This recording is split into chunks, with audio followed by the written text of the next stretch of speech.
Welcome to the IT Free Training course on DNS, or the Domain Name System. This course is available free of charge on YouTube and will take you through everything you need to know about DNS. If you find it does not, let us know on our website what is missing and we will look into adding it. As DNS changes, so will these videos, keeping you up to date on the latest DNS features. Now to get started. What is DNS? DNS, or the Domain Name System, is a system primarily designed to make computers easier to use for humans. In computing, every computer has an IP address, which essentially is just a series of numbers. DNS is a system which maps a name to an IP address, just like a phone book maps people's names to their phone numbers. Just like phone numbers, you can probably remember a couple, but it is difficult to remember a lot of them.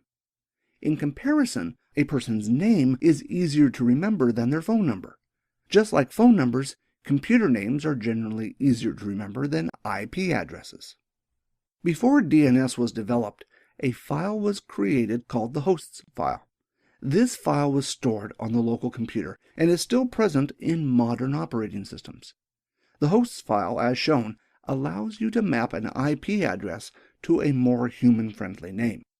In some rare circumstances, you may use the hosts file. However, in most cases, you will want to use DNS where possible, since it makes administration a lot easier.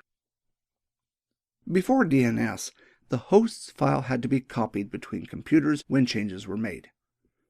With a few computers, this is not too difficult.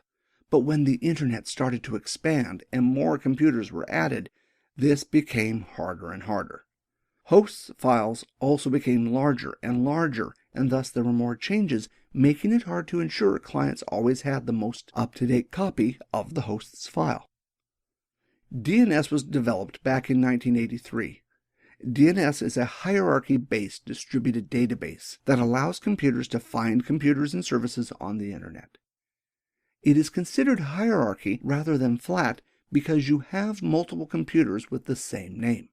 For example, you could have two computers with the host name DC1.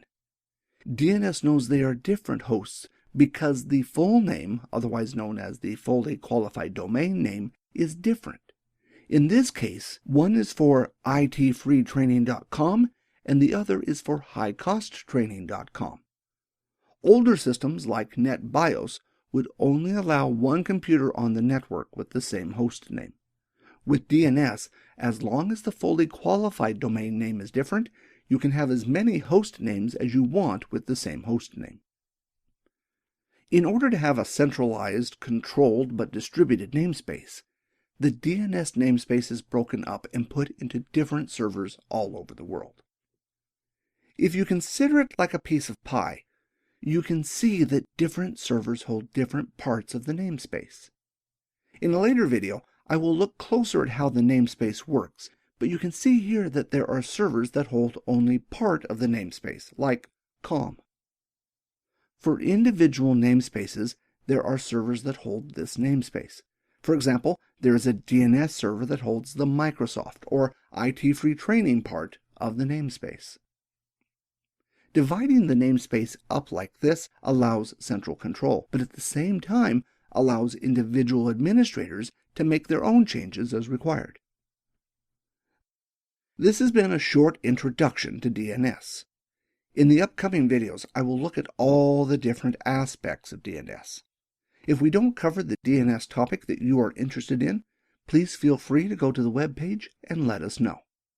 As DNS changes, we will add and remove videos as required, keeping the course up to date, not just for this course, but for other free courses we offer.